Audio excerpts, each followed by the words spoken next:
Hora da entrevista do dia com Denise Campos de Toledo.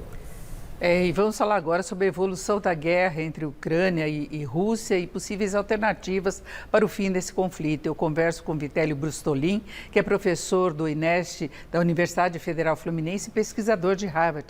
Professor, boa noite. Boa noite, Denise. Boa noite a todos.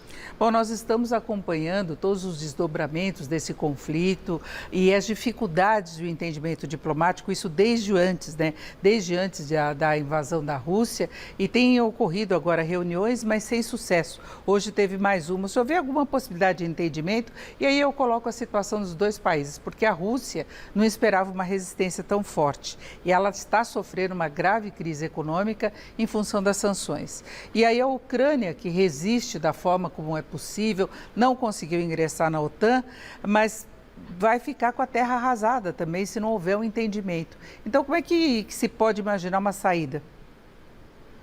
Bom, a Rússia, como você falou, transforma a Ucrânia em terra arrasada, mas nesse processo a Rússia também se destrói a própria economia, destrói as relações políticas no exterior.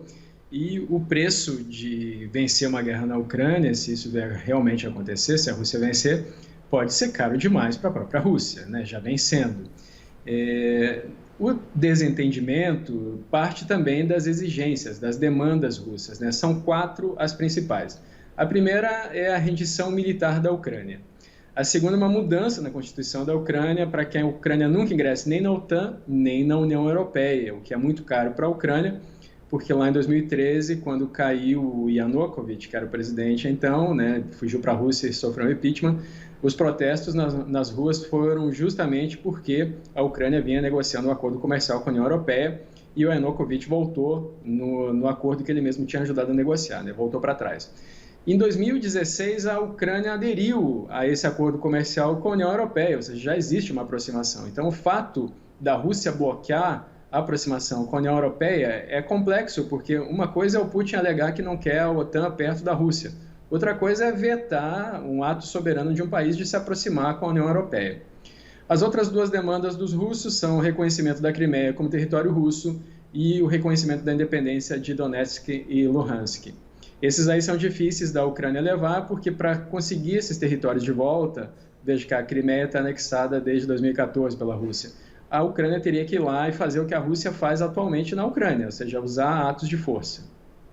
O presidente da Ucrânia até falou da possibilidade de algumas concessões nesse sentido de reconhecimento das áreas rebeldes, não é? Mas mesmo assim a conversa não avançou e é difícil imaginar uma situação simplesmente de cessar fogo, não é? Os dois sairiam derrotados? Veja só, eu diria que se houvesse um armistício agora, porque o cessar-fogo ele é sempre por período determinado, né? Ele sempre tem um prazo. O armistício ele é por prazo indeterminado. A Guerra das Coreias, por exemplo, teve um armistício em 1953 e nunca teve um tratado de paz. Então, tecnicamente, Coreia do Sul e Coreia do Norte estão em guerra. Então, se nós chegássemos a um ponto de equilíbrio agora, que favorecesse os dois lados, né? O Putin poderia alegar para o público interno dele que ele conseguiu afastar a OTAN do território ucraniano, e o Zelensky poderia alegar para o público dele que resistiram à invasão russa e que ainda assim saíram de pé como uma nação independente e com o Zelensky ainda no poder. Seria um bom momento para os dois chegarem a um acordo? Seria, porque haveria uma dificuldade, inclusive, de se identificar quem seria vitorioso nesse momento. Veja que a primeira demanda russa é justamente essa, né? Uma rendição militar da Ucrânia. A Rússia quer o reconhecimento de que a Ucrânia perdeu essa guerra. Agora, existem algumas questões que a gente precisa levar em consideração aqui. O fato dos russos estarem avançando e destruindo a Ucrânia não significa que no médio e longo prazo isso se converterá numa vitória russa, porque se fosse sempre assim, se o mais forte destruindo o país mais fraco sempre vencesse a guerra, os Estados Unidos não teriam perdido a guerra do Vietnã. Ou os Estados Unidos no Afeganistão, que ficaram 20 anos lá, acabaram saindo, o Talibã voltou ao poder, ou seja, perderam a guerra do Afeganistão também. Então, note que uma coisa é a Rússia invadir a Ucrânia, destruir as forças armadas, a infraestrutura, aterrorizar os civis. Outra coisa é, no longo prazo, manter essa ocupação e o poder sobre a região, porque os ucranianos com certeza vão resistir, vai haver atentados terroristas se isso acontecer, como aconteceu, por exemplo, nas guerras da Chechênia, na Primeira e na Segunda Guerra, e vai haver muita insurgência por parte dos ucranianos contra os invasores russos. E a Ucrânia vai contar pelo menos com o suporte financeiro da OTAN, que parece meio imobilizada nessa questão de ajudar efetivamente a Ucrânia para não provocar Putin, que já ameaçou com retaliação. Só que ele fez um bombardeio muito próximo da Polônia, que faz parte da OTAN, não é? Essa estratégia russa, ela tem a ver com a progressão das forças sobre o território ucraniano. Veja, os russos, eles vêm do sul, do norte e do leste. A parte oeste é por onde entram os armamentos da OTAN para a Ucrânia, né? Então, os mísseis Javelin, os mísseis Stinger, a munição, fuzis, é por ali que entra, né? Por duas vias pela Polônia, uma bem ao sul da fronteira com a Ucrânia e outra mais próxima à Belarus.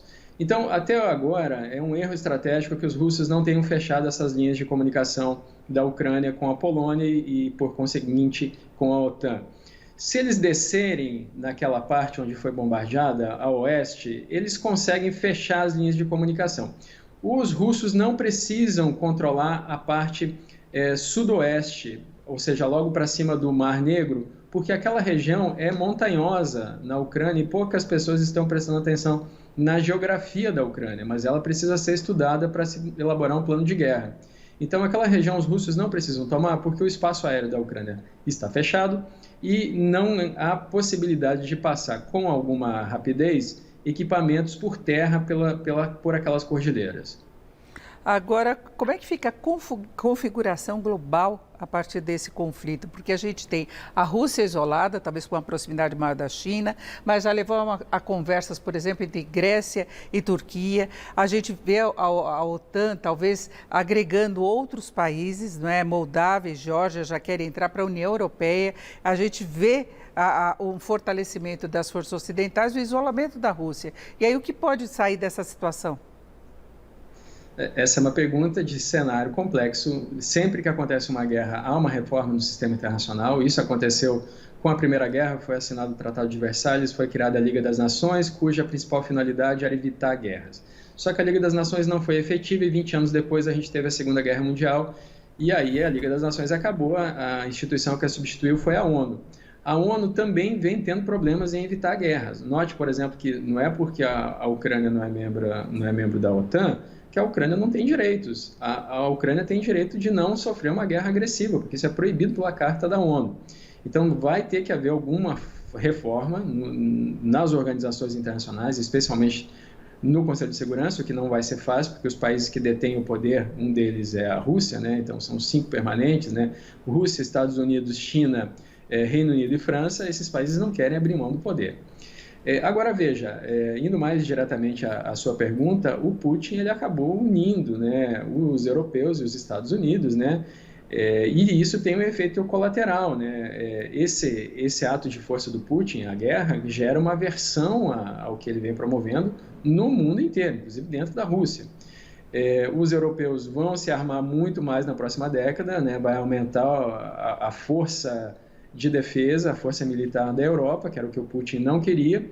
O Putin já tem 70 anos de idade, ele nasceu em 1952 e o legado que ele parece deixar para a Rússia é um país cada vez mais isolado. Tanto que países que antes não eram membros da OTAN e ainda não são, mas querem ingressar, como Finlândia e a Suécia, adiantam os seus processos de ingresso na OTAN justamente por causa da ameaça russa, né?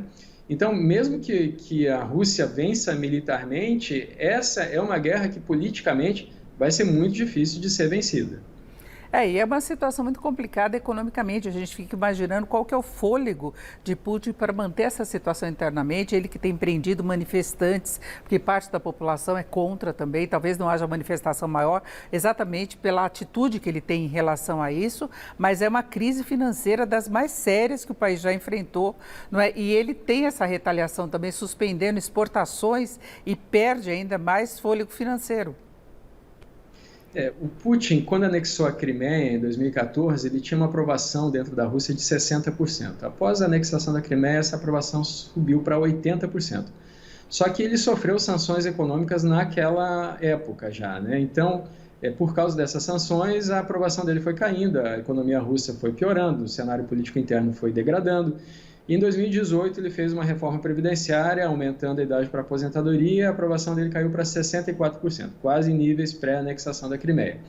Então, esse tipo de sanção gera efeito, mas gera efeito em médio e longo prazo.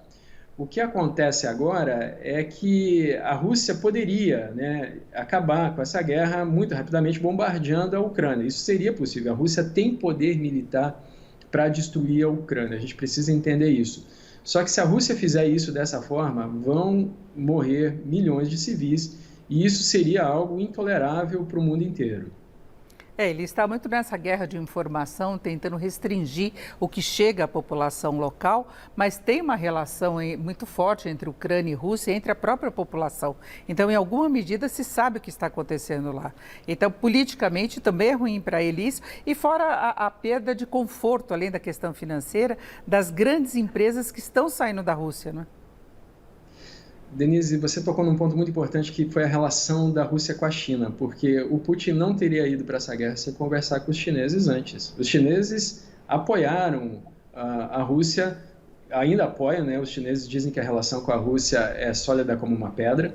Não é que os chineses apoiem a operação militar. Eles não têm interesse nisso porque a China vem crescendo economicamente há mais de 40 anos, com índices de 10% de crescimento ao ano. Então, para a China, não é interessante uma mudança no status quo nem na reorganização do mundo. A China é uma civilização de 5.000 anos e apenas nos últimos 200 anos ela não foi o centro do poder mundial.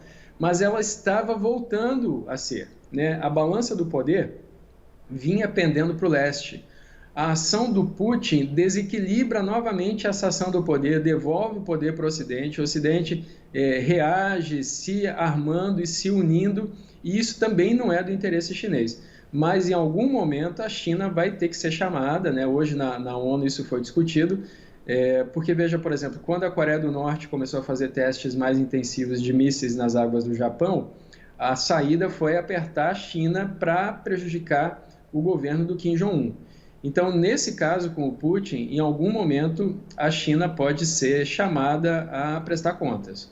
Ela não vai conseguir compensar tudo que a Rússia está perdendo pelas sanções do Ocidente e não pode criar problemas também à China, não é? Nós já estamos chegando ao final. Eu agradeço muito a participação do Vitélio Brustolin, que é professor do INEST, da Universidade Federal Fluminense. Muito obrigada mais uma vez, uma boa noite. Obrigado, foi um prazer. Contem comigo. É isso. Tivemos as informações e agora é com vocês. Obrigada.